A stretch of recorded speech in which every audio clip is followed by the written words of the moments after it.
നമസ്കാരം. മലയാളി വാർത്തയിലേക്ക് സ്വാഗതം. കേരളത്തിലെ മുഖ്യമന്ത്രി തർക്കം രൂക്ഷമാകുന്നതിനിടയിൽ രാഹുൽ ഗാന്ധിക്കും പ്രിയങ്ക ഗാന്ധിക്കുമെതിരെ വയനാട്ടിൽ പോസ്റ്റർ പ്രതിഷേധം ശക്തമാവുകയാണ്. വയനാട് DCC ഓഫീസിന് സമീപമാണ് ഇംഗ്ലീഷിൽ എഴുതിയ പോസ്റ്ററുകൾ പതിപ്പിച്ചിരിക്കുന്നത്. രാഹുലിനും പ്രിയങ്കയ്ക്കുമൊക്കെ മനസ്സിലാകണമല്ലോ, KC വേണുഗോപാലിനെ പിന്തുണച്ചാൽ കേരളത്തിലെ ജനങ്ങൾ നിങ്ങൾക്ക് മാപ്പ് തരില്ലെന്നും വയനാട് അടുത്ത അമേഠിയായി മാറുമെന്നുമാണ് പോസ്റ്ററിൽ കുറിച്ചിരിക്കുന്നത്. KC വേണുഗോപാലിനെ മുഖ്യമന്ത്രിയാക്കാൻ ഹൈക്കമാൻഡ് നിർദ്ദേശിച്ചാൽ പ്രതിഷേധം ശക്തമാകുമെന്നാണ് പോസ്റ്റർ മുന്നറിയിപ്പ് നൽകുന്നത്. KC വേണുഗോപാൽ രാഹുൽ ഗാന്ധിയുടെ പെട്ട് ചുമക്കുന്നയാൾ മാത്രമാണെന്നും പോസ്റ്ററിൽ വിമർശിക്കുന്നുണ്ട്. രാഹുലും പ്രിയങ്കയും വയനാടിനെ മറന്നേക്കണമെന്നും ഇനി ഇവിടെ വിജയിക്കില്ലെന്നും പോസ്റ്ററിൽ കുറിച്ചിട്ടുണ്ട്. കോൺഗ്രസിനുള്ളിലെ ഗ്രൂപ്പ് തർക്കങ്ങൾ തെരുവിലേക്ക് വലിച്ചിഴക്കപ്പെടുന്നതിന്റെ സൂചനയായാണ് രാഷ്ട്രീയ കേന്ദ്രങ്ങൾ ഇത്തരം പോസ്റ്ററുകളെ വിലയിരുത്തുന്നത്. മാത്രമല്ല, കേരളത്തിന്റെ പുതിയ മുഖ്യമന്ത്രി ആര് എന്ന് ഇന്നറിയാനാകുമെന്നാണ് പ്രതീക്ഷിക്കുന്നത്. ഇന്ന് ഉച്ചയ്ക്ക് മുന്നേ ഹൈക്കമാൻഡ് പ്രഖ്യാപനം ഉണ്ടാകുമെന്നാണ് കരുതുന്നത്. മുഖ്യമന്ത്രിയായി ആരെ തിരഞ്ഞെടുക്കണമെന്ന് സംബന്ധിച്ച് ഡൽഹിയിൽ ഇന്നലെയും നിർണായക ചർച്ച നടന്നു. ചർച്ചയിൽ ഹൈക്കമാൻഡ് വിളിപ്പിച്ച കേരളത്തിലെ നേതാക്കളിൽ ഭൂരിഭാഗവും KC വേണുഗോപാലിനെ പിന്തുണച്ചതായാണ് വിവരം.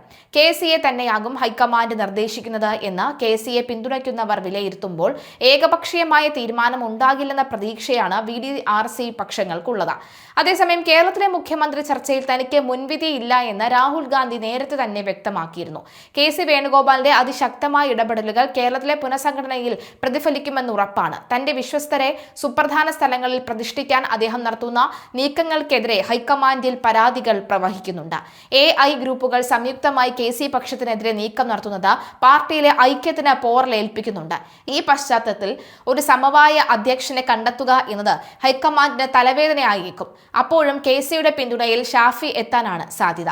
നിലവിലെ 3 വർക്കിംഗ് പ്രസിഡന്റുമാരും KC വേണുഗോപാൽ പക്ഷക്കാരാണ്. ഇവരിൽ AP അനിൽകുമാറും PC വിഷ്ണുനാഥും മന്ത്രിസഭയിലേക്ക് എത്തുമെന്ന് ഉറപ്പായതോടുകൂടി സംഘടനാ തലത്തിൽ വലിയ വിടവ് രൂപപ്പെടും.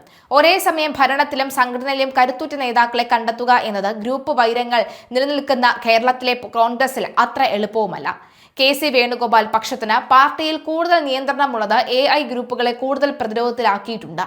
KPCCയുടെ ജംബോ പട്ടികയാണ് പുനർസംഘടനയിലെ മറ്റൊരു പ്രധാന തലവേദന. ചരിത്രത്തിൽ ആദ്യമായി 13 വൈസ് പ്രസിഡന്റുമാരാണ് ഇപ്പോഴുള്ളത്. ഇവരിൽ VT ബൽറാം, മാത്യു കുഴൽനാടൻ, N ലിജു തുടങ്ങിയ യുവ നേതാക്കൾ മന്ത്രിക്കുപ്പായമിട്ട് കാത്തിരിക്കുകയാണ്. ഇവർ മന്ത്രിസഭയിലേക്ക് മാറുമ്പോൾ ഒരു ഒഴിവ് വരുന്ന സ്ഥാനങ്ങളിലേക്ക് ഗ്രൂപ്പ് പോരില്ലാതെ പുതിയ ആളുകളെ കണ്ടെത്തുക എന്നത് അസാധ്യമായ ദൗത്യമാണ്. ഓരോ ഗ്രൂപ്പും തങ്ങളുടെ ആളുകളെ ഒരുക്കി കയറ്റിയാൽ ശ്രമിക്കുന്നത് ജംബോ കമ്മിറ്റികളുടെ എണ്ണം വീണ്ടും വർദ്ധിപ്പിക്കാൻ കാരണമാകും. ജില്ലാ കോൺഗ്രസ് കമ്മിറ്റികളിലും മാറ്റം അനിവാര്യമായിരിക്കുകയാണ്. Malappuram DCC president VS Joy, കോഴിക്കോട്ടെ K പ്രവീൺകുമാർ, എറണാകുളത്തെ മുഹമ്മദ് ഷിയാസ്, കോട്ടയത്തെ നാട്ടകം സുരേഷ, തിരുവനന്തപുരത്തെ N ശക്തൻ എന്നിവർ നിയമസഭയിലേക്ക് തെരഞ്ഞെടുക്കപ്പെട്ടവരാണ്. ഇവർ MLA മാരാകുന്നതോടെ DCC അധ്യക്ഷ സ്ഥാനത്ത് പുതിയ ആളുകളെ കൊണ്ടുവരേണ്ടി വരും. ഒരു ജില്ലയിൽ മാറ്റം വരുമ്പോൾ സ്വാഭാവികമായി മറ്റു ജില്ലകളിലും അഴിച്ചുപണി വേണമെന്ന ആവശ്യം ഉയർന്നത് തർക്കങ്ങൾക്കും കാരണമാകും. ഭരണം കിട്ടിയ ആവേശത്തിനിടയിലും സംഘടനയെ ചലനാത്മകമായി നിലനിർത്താൻ പറ്റിയ ഒരു അധ്യക്ഷനെ കണ്ടെത്തുകയാണ് പ്രധാനം.